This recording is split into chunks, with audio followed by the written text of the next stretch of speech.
So when you think of match 3 games, you may think of Bejeweled, Candy Crush Saga, and I'm pretty sure Cartoon Network did as well. So their plan to complete the trifecta of amazing games from Save the Light to Let's Play Heroes is Matchland? Well, let's check it out.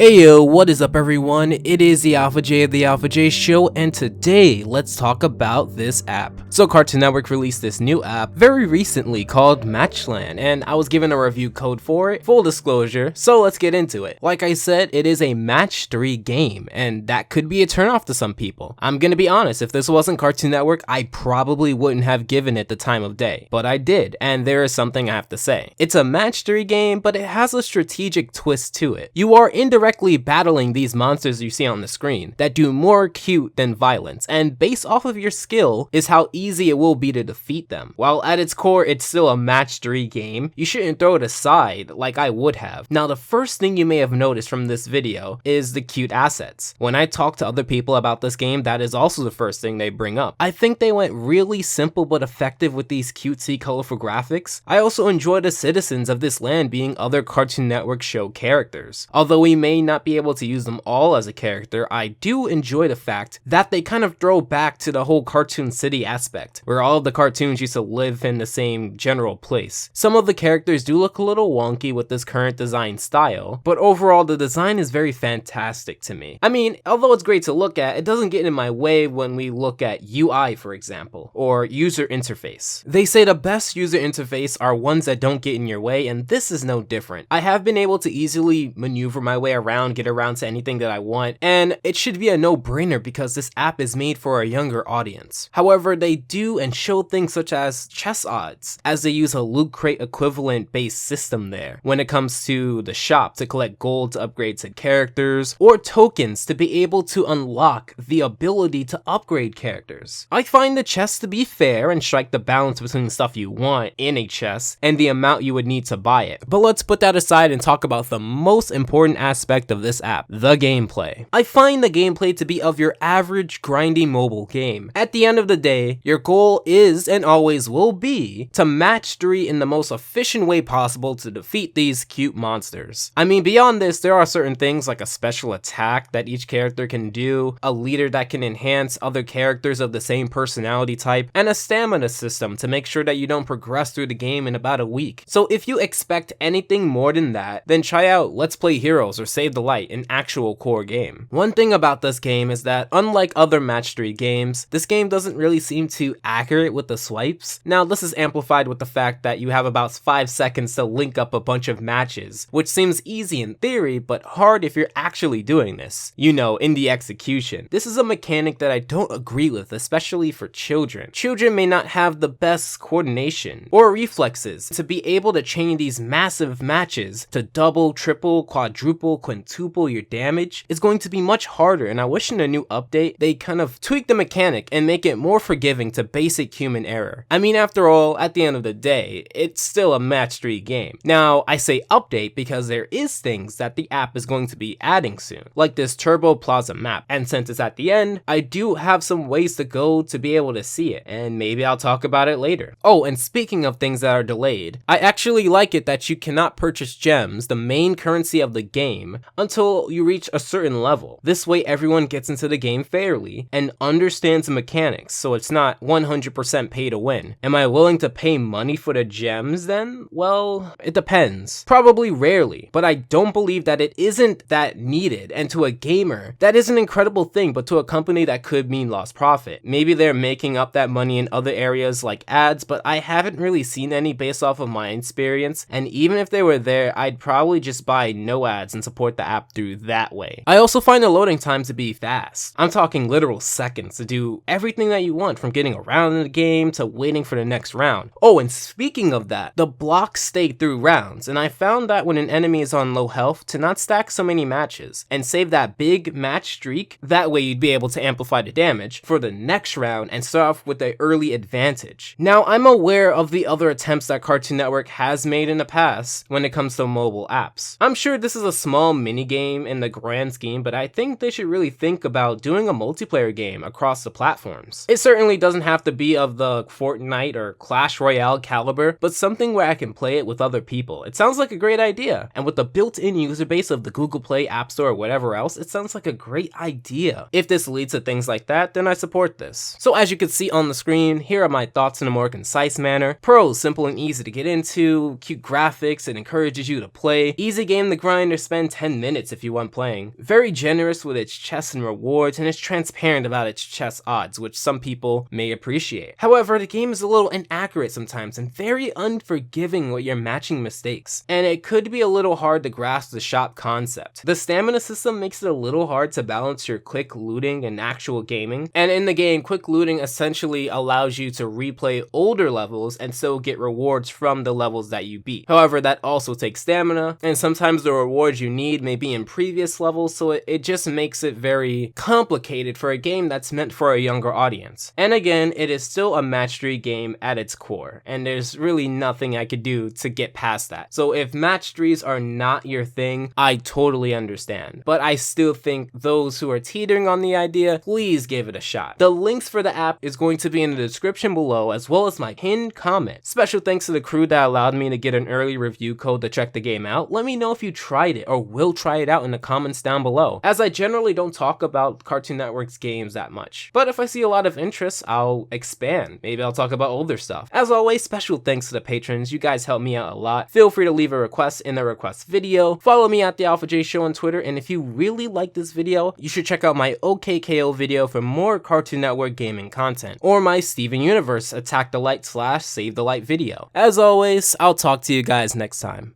I hope your time is well spent, and Alpha out.